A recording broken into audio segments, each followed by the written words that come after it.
Some stories from mythology are more than just legends. They are reflections of human emotions, desires, and the price we pay for our mistakes.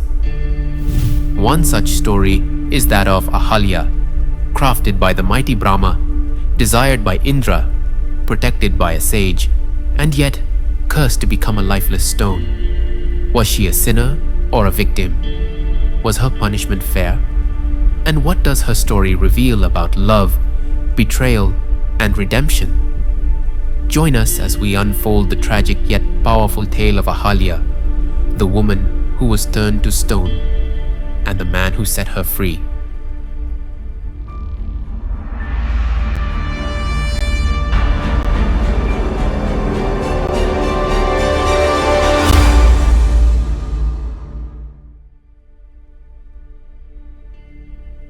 Brahma stood still, his eyes filled with awe. Before him stood one of his most wondrous creations, a woman so beautiful that words failed to describe her. Her flawless skin glowed like the soft morning light. Her figure was graceful, and her smile, oh her smile, was pure magic. She is perfect, Brahma thought. She shall be called Ahalya, the one with no ugliness. In Devaloka, the gods waited eagerly. Who would be lucky enough to have Ahalya? Indra, the king of gods, smirked. Of course, she belongs to me. I am the greatest of gods. She is more beautiful than my apsaras, he thought, his body tingling with excitement. But Brahma had other plans. If I give her to Indra, she will be just another apsara, another plaything for the gods. Ahalya deserves more than that. Her name should be remembered for all time. So, he sent her to Gautama Maharishi, a wise and disciplined sage. In his ashram, Ahalya learned to cook, clean, and live a simple life. She was safe from the greedy eyes of men. Gautama, though older, was kind and treated her with respect. One day, Brahma came to the sage and said, "I want you to marry Ahalya." Gautama was shocked. "But why? She is happy here, and I have no worldly desires." Brahma sighed. "Indra is waiting for a chance to take her. If she becomes your wife, he will not dare." The sage understood and agreed. Soon, Gautama and Ahalya were married. At first, their life was peaceful. The sage, who had believed he had conquered all desires, found himself drawn to Ahalya. Her beauty and warmth made him feel emotions he thought he had buried long ago. And Ahalya too felt joy in his embrace. But as years passed, things changed. Gautama became distant, absorbed in his spiritual practices. Ahalya, though a devoted wife, longed for more love, more affection. Indra watched and waited. One day, when Gautama left for his morning prayers, Indra saw his chance. Disguising himself as the sage, he entered the ashram. Ahalya, seeing her husband return so soon, was surprised. "You're back early. I was just preparing." Before she could finish, Indra pulled her into a kiss. Ahalya felt something strange. Was this really her husband? But as his touch awakened a long-buried desire in her, she pushed her doubts away. Just as they lay together, the door creaked open. Gautama stood at the entrance, his face burning with rage. Indra's disguise fell away.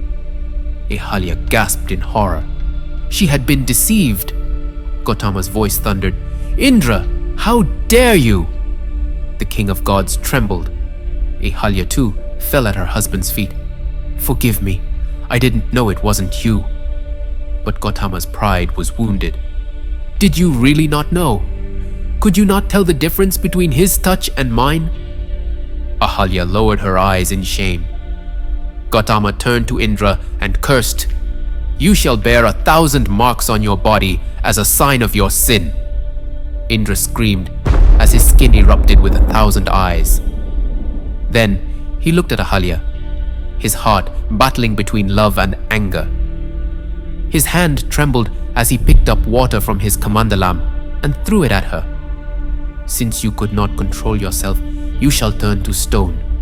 Ahalya gasped as her body hardened, her limbs froze, her skin turned to cold rock. Gautama's anger cooled. He sighed and said, "One day, a man who is pure, without a single blemish, will step on you and release you from this curse." And so, Ahalya became a silent stone, waiting for redemption. 1,000 years later, Ahalya felt a strange energy in the air, a presence. Could it be him? For centuries, she had waited, hoping, fearing, doubting. But this time, she knew. Then, she saw him, Rama, the prince of Ayodhya, walking with sage Vishwamitra and his brother, Lakshmana. His face glowed with divine purity. Would he walk past her? Would he see her?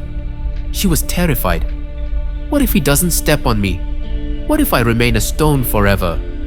But then, she heard Vishwamitra's voice. "Prince Rama, do you know why I brought you this way?" "No, Guru," Rama replied humbly. Vishwamitra pointed at the large boulder. "This is Ahalya. She was cursed by her husband 1,000 years ago, but today the curse shall end. You are the pure one who will set her free." Rama, with all his kindness, walked towards the stone and touched it gently with his foot. Her stony skin cracked. Warmth returned to her body. She was alive again. Overwhelmed, she bent to touch Rama's feet. "I did nothing, Mother Ahalya. It was your own goodness that freed you. You must bless us instead." Ahalya's eyes filled with tears. The curse was lifted. She was free. Just then, Gautama appeared. His anger was gone. The love he once had for Ahalya shone in his eyes. The couple walked away together, their hearts healed at last. The unbreakable curse. Years later, after defeating Ravana, Rama returned to Ayodhya with Sita. But things had changed. The people whispered behind his back, "Is Sita still pure?" Though he knew the truth, Rama said, "Sita must prove her chastity in fire." Hanuman protested, "My lord, Sita is innocent. You know this. Why must she suffer?" "I have no choice," Rama said, his face filled with sorrow. "I must prove to my people that she is untouched." Just then, a familiar voice spoke. "Rama, have you learned nothing?" It was Ahalya. He turned, surprised to see her. "Mother Ahalya?" She stepped forward. "Didn't I teach you that a woman's purity is not for others to judge? Didn't you, yourself, release me from my curse?" Rama sighed, his heart heavy. "I must do this for my kingdom." Ahalya closed her eyes sadly. She had tried to stop him, but history was repeating itself. Later, when Rama and Sita traveled to Mithila, they passed through the very spot where Ahalya's curse had been lifted. But to Rama's shock, the stone was back. He stared in disbelief. "Why is it here again?" Then, a whisper came from within the rock. "Because you were supposed to be the blemishless man, but you failed." Tears welled in Rama's eyes. He had freed Ahalya, but had he truly learned? Far above, in the heavens, Brahma wept. His greatest creation, once flawless, was now a stone once again, and she would remain that way until the world truly understood what it meant to be pure. And so, Ahalya's story teaches us that purity is not just about the body, but about the soul. She was punished for a mistake that wasn't entirely hers, yet she bore the pain with dignity. And, in the end, it wasn't just Rama's touch that freed her. It was the realization that justice and righteousness go beyond mere appearances. But did the world truly learn from her story? Even Rama, the great ideal king, failed to understand what true blemishlessness meant. And so, Ahalya turned to stone once again, waiting for a world where justice is fair, and where purity is not just a test for women. What do you think about Ahalya's story?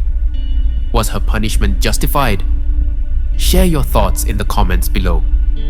If you enjoyed this video, please like, share and subscribe to our channel for more such powerful stories from mythology, history and beyond. Thank you for watching, and we'll see you in the next video.